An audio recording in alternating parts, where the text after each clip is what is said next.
प्यार एक एहसास जो कभी सुकून देता है तो कभी बगावत बन जाता है। एक ऐसी मोहब्बत जो बचपन से शुरू हुई मगर दुनिया को ये मंजूर नहीं थी। वीरेंद्र और कविता, दो दिल, एक जान, लेकिन हालात ऐसे थे कि या तो उन्हें दुनिया से लड़ना था या फिर खुद को खो देना था। गोलियों की गूंज, भागते कदम और धड़कनों की बेचैनी।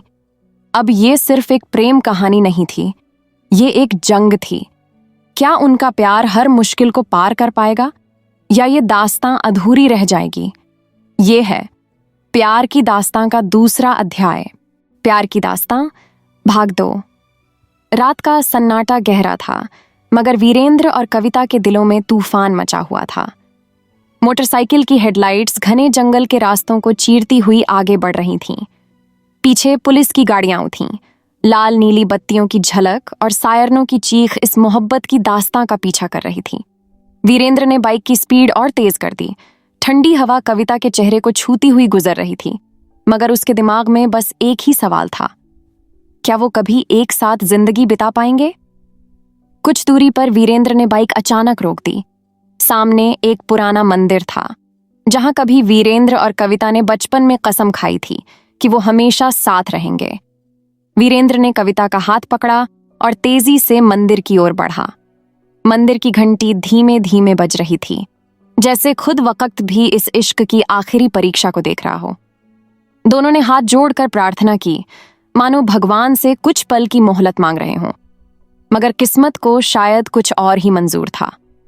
जंगल के रास्ते से अचानक टॉर्च की रोशनी चमकी और पुलिस की आवाज गूंज उठी। वीरेंद्र, भागने की कोई जरूरत नहीं, हम जानते हैं तुम यहीं हो। वीरेंद्र ने कविता का हाथ और जोर से पकड़ लिया। उसकी आंखों में डर नहीं था, बस एक फैसला था, अगर मौत भी आई तो साथ ही आएगी। गोलियों की आवाज हवा में गूंज उठी। वीरेंद्र ने कविता को पीछे धकेला और खुद आगे बढ़ गया। एक गोली हवा को चीरती हुई उसके कंधे से निकल गई मगर उसने पीछे मुड़कर नहीं देखा। उसका एक ही मकसद था, कविता को किसी भी हाल में बचाना। कविता की आंखों में आंसू थे मगर वो जानती थी कि अब डरने का वक्त नहीं है। उसने वीरेंद्र की तरफ देखा और कुछ कदम आगे बढ़ी। तभी एक और गोली चली, इस बार कविता के ठीक सामने। मगर ये गोली वीरेंद्र के दोस्त अर्जुन ने चला दी थी, जो चुपचाप पुलिस वालों के बीच खड़ा था। उसने एक पुलिस वाले की बंदूक छीन ली थी और सीधे अपनी गाड़ी की तरफ इशारा किया। गाड़ी में बैठो, अभी नहीं तो कभी नहीं, अर्जुन की आवाज गूंजी। वीरेंद्र ने कविता का हाथ पकड़ा और भागते हुए गाड़ी में कूद गया। अर्जुन ने एक्सीलरेटर दबाया और गाड़ी धूल उड़ाती हुई अंधेरे में गायब हो गई। पीछे पुलिस वालों ने गाड़ियों का पीछा करना शुरू किया मगर सामने एक पुल आ गया। वीरेंद्र ने अर्जुन की ओर देखा, फिर कविता की तरफ, और बिना कुछ कहे उसने गाड़ी को नदी की तरफ मोड़ दिया। गाड़ी पानी में समा गई। पुलिस वालों ने टॉर्चें जलाकर नदी में देखने की कोशिश की मगर सिर्फ लहरों का शोर था। कई घंटों बाद जब सुबह का सूरज निकला तो नदी के किनारे एक जली हुई गाड़ी खड़ी थी। पुलिस वालों ने आसपास तलाश की मगर वीरेंद्र और कविता का कोई नामो निशान नहीं था।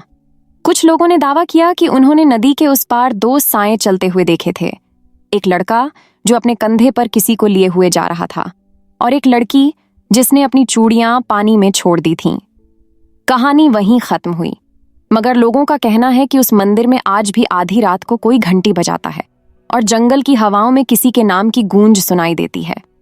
प्यार अगर सच्चा हो तो वो मिटता नहीं, वो बस किसी और रूप में जिंदा रहता है।